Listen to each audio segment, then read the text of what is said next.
David Adesanya here, your uncrowned 145-pound champion. Joining me today is a very battle-tested, moldy warrior. A veteran of 11 UFC fights. He is the number 4 ranked flyweight in the world and is one of the reasons the flyweight division is still around today because of his exciting fighting style. He has come very close to touching UFC gold and could be one fight away from another title shot. Mr. Kai, don't blink, cutter Franz. How are you, champ? What an intro. Thank you. No, it's good to see you, bro. All facts, all facts. Yeah, nice. Appreciate it. Yeah, I'm good. I'm good, thank you. How are you? Yeah, not too bad, thanks. Don't worry about me. It's been almost 14 months since you were in the octagon. What kept you away from doing what you love? Yeah, I took time away, had an injury, had a head knock, took 6 months off contact, so best thing I ever did. Listening to the specialist, neurologist, concussion specialist, tapping into the Warriors' resources to help me, I guess, help the pathway back to sport, and just listen to all their advice. So all the specialists, obviously the coaching staff at City Kickboxing, Eugene and Ash, and the rest of the team and my family, and just took my time, and it was a great decision. Really sat with a lot of things, allowed me to kind of put energy into my other priorities. Obviously, being a husband and a father. That same week I got injured. My youngest boy was born, Ko Mātangi, so allowed me time to kind of be present, be with my loved ones, and invest my time, nurturing and being that role as a father and as a provider, and time that I'll never be able to get back. So I'm very grateful, and it's all about perspective.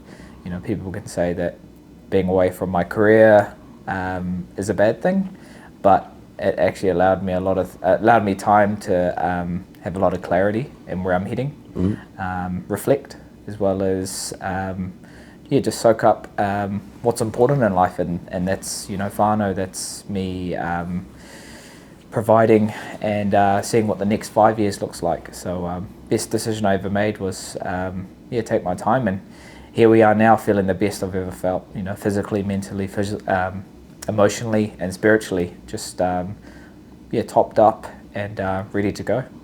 Nice.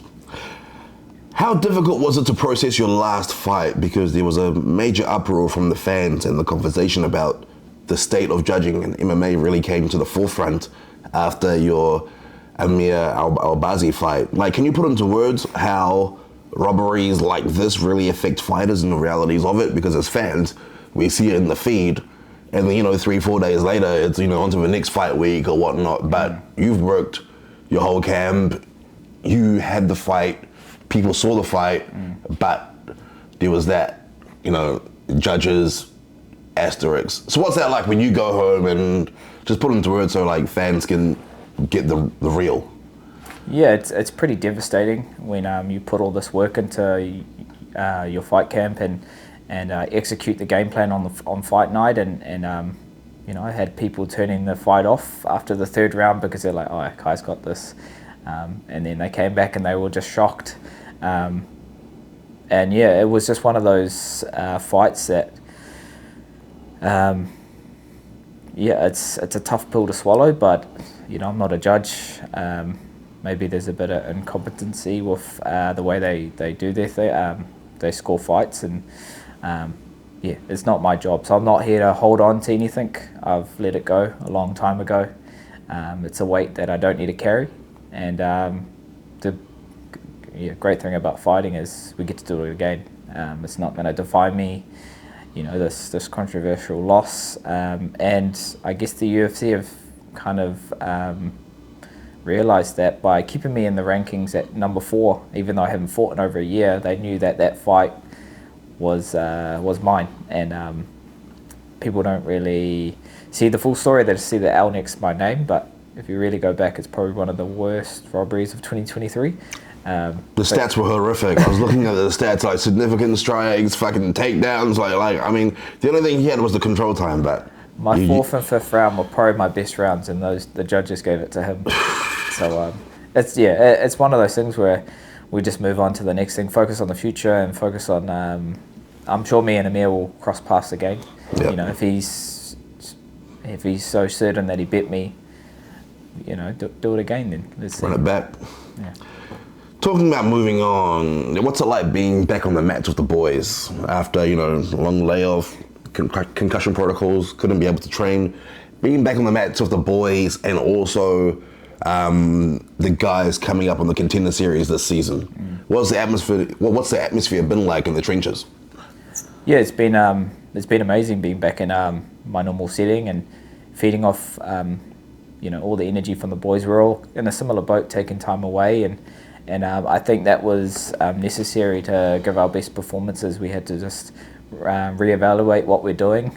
You know, going so hard for so long, for so many years, we can't expect the same results, so we have to do something different.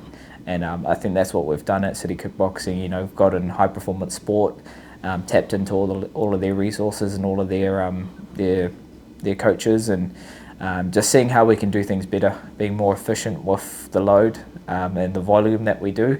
At City Kickboxing, we pride ourselves on kind of over preparing, because that's what we do. We love this, and we're always in the gym, and sometimes that can hurt you rather than help you. So just being communicating, you know, a lot of the stuff that as a professional athlete and as a seasoned veteran and being older, you need to be able to, you know, listen to your body and recover the right way. And if it isn't the right time to pull back, because it's only we're preparing for the fight night, whereas you don't want to have your best rounds in a fight camp. You want to save that for later on in that actual fight. So everyone knows that's the goal, and we're all on the same page. So deload weeks have been, you know, such a massive part of this camp. Also the conditioning and the kind of strength component of a fight camp was done long before the actual eight weeks of preparation for the fight. So that's building that foundation, making sure that there's limiting injuries, and there's so much to train in a fight camp. So you have to do that stuff pre-camp to maximize, you know, all the other stuff that we're trying to do. You can't learn too much in a fight camp with technique-wise. So,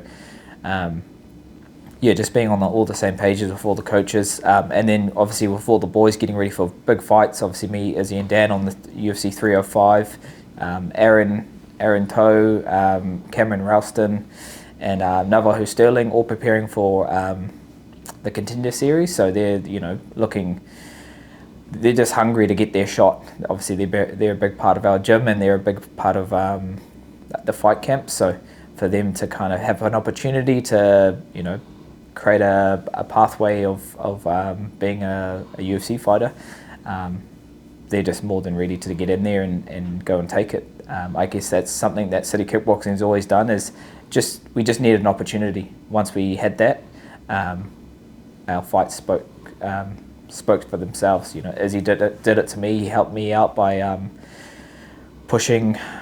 Telling Dana that he needs to sign me, and he said, "Oh, we'll put him on the Contender series." And he said, "No, he's already done the Ultimate Fighter. He's ready to go." And this was back in 2018, and then, you know, look what I've done since then. So it's just one of those things. If the boys are pushing it and Eugene's telling it this is the next guy to watch out for, it holds a lot of weight. So Aaron, Cam, Navajo are definitely ones to watch out for. Nice. How did the Steve Erceg matchup come about? What other names were in the air or available?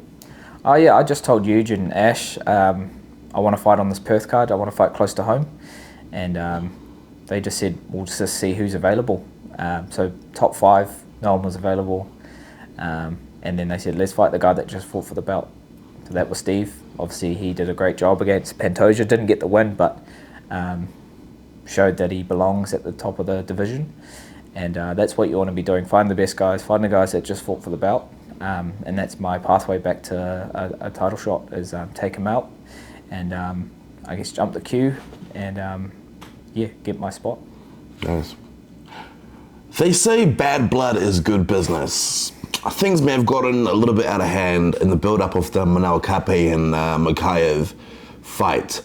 But do you think those types of matchups and those types of build-ups are important for the flyweight division, like the division that was on threat of being axed because of, the reasons, Dana mentioned, lack of excitement, this or that. But as a fan, I was chomping. I didn't even see much of it on social media, but I was chomping at the bit to see that fight just from what I was hearing and the little bits I had seen. It's bad. It was only a few years ago that you guys would have had no job. Yeah, it's one of these things where the flyweights are one of the best divisions in the UFC because we're so elusive. We've got the speed, we've got the technique, and I've been one of the guys that have shown that we've got knockout power and we've got finishing capability. So I guess being on the side of the world, we let our work do the talking. We're not, we don't have to build it up more than it needs to. You got guys like Manel and Muhammad who there are a lot of bark, no bite. When you're getting told by the UFC, can you stop shooting because it's a bit boring? You're doing something wrong. Mm-hmm. Like, it's not a wrestling match and it's not grappling. If you're not here to hurt someone, you're in the wrong sport. And just shows you, I've had losses in my career. I haven't fought in over a year, but my stocks keep going up because I come to fight. I'm not here to waste time and just do the bare minimum to hug someone and win. That's not the sport that we're in. You have to go for it. You look at the fighters like Izzy, like Dan, like Justin Gagey or Dustin Poirier. These guys haven't got this amazing unbeaten record. They go out and just get stuck in, and that's why they're rewarded with big fights or more money or that attention that comes with it because that's what sells. Is bad blood good business for the flyweight division though? Well, yeah, I guess if someone wants to build it up, just don't be an idiot. When Manel threw that bottle at me, imagine if my wife was sitting next to me and it hit her. It's more than just fighting now. This is personal. Don't be the guy that you're a human outside of just fighting. So you just got to know where you are, know your place. Trying to fight Izzy on stage, you just look like an idiot. And then his last fight against Mokaev is just they just looked at each other for the first round, all this build up, the security having to pull them apart before the fight, fighting at the hotel, and everyone was like, yeah, this is gonna be fireworks. It was dog shit. Yeah. It's not what's gonna get you far in this division and get you far in the UFC. They're gonna be like, don't listen to this guy. He's just all talk. So, hey, I've got a fight in front of me. Me and Steve are real fighters, and we don't need to, showcase or be that macho alpha in the room to mask our insecurities. We can just go do the job, and that's why I feel like this fight's going to be fireworks. What did you think of Steve's performance against Pantoja in just his fourth UFC fight? Yeah, he showed that he can hang with the best, and he's got really good, well-rounded game. His composure is what impressed me. Going later on into those championship rounds, he was able to just pick Pantoja apart. Pantoja's quite aggressive. He's always going to come forward. He's a dog, and he'll find a way just to make it a messy fight. And Steve did really well to kind of find his angles, find his shots, and pick him apart in that way on the feet. A few decisions taking Pantoja down, and maybe getting out scrambled a little bit might have cost him the fight. But overall, it did cost him the fight. Yeah, well, yeah, it did. But I felt like Steve did enough to win. But it was a close fight. So that's my next question were you just as surprised as most people that the fight was so competitive? But you answered it already. What would you say are Steve's greatest threats as a fighter? Steve's greatest threat is probably being taken too lightly, because he doesn't have that kind of what's the word? Aggressive manner. He's quite unassuming. He looks like an office worker. Looks like Steve Carell. has a lisp. So, you know, people wouldn't be like, oh, this guy's a killer, you know. But those are the guys you got to watch out for. So I definitely haven't taken this fight lightly. I've put everything into this camp, and yeah, I welcome the challenge. I welcome, you know, the best Steve, and I think my experience is going to show in this fight. You know, I've been around for a while. I've fought the best guys. I've fought former world champions. I've fought undefeated fighters, and I'll be showing that on fight night come Sunday. So yeah, it's going to be a great fight, and no bad blood. You know, I've got nothing bad to say about Steve. It's all business, but he's in my way of where I want to be, and that's to be a world champion. Nice. I see you doing big things in the fashion world, KKF clothing line, collaborations with Talk to me about your latest drop and where people can cop it.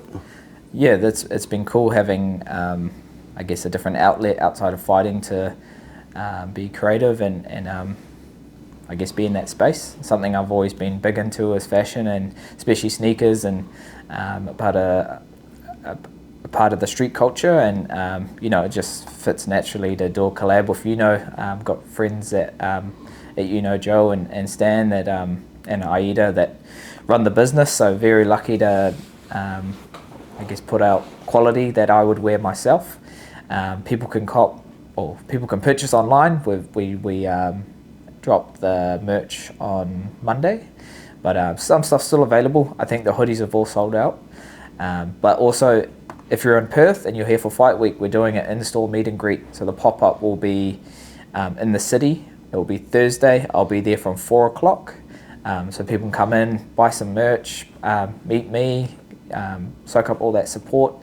And then after the pop-up, we'll be going to the open workouts for the UFC. So they don't clash, so you'll be able to do both if you're around. Would love to see you guys and appreciate all the support. And yeah, it's cool that we can put something out that I'm proud of. Thank you so much, champ. Wish you all the best. Appreciate it. Cheers, bro. Hey guys, what's up? Izzy here. Like, subscribe, and comment if you enjoyed this video.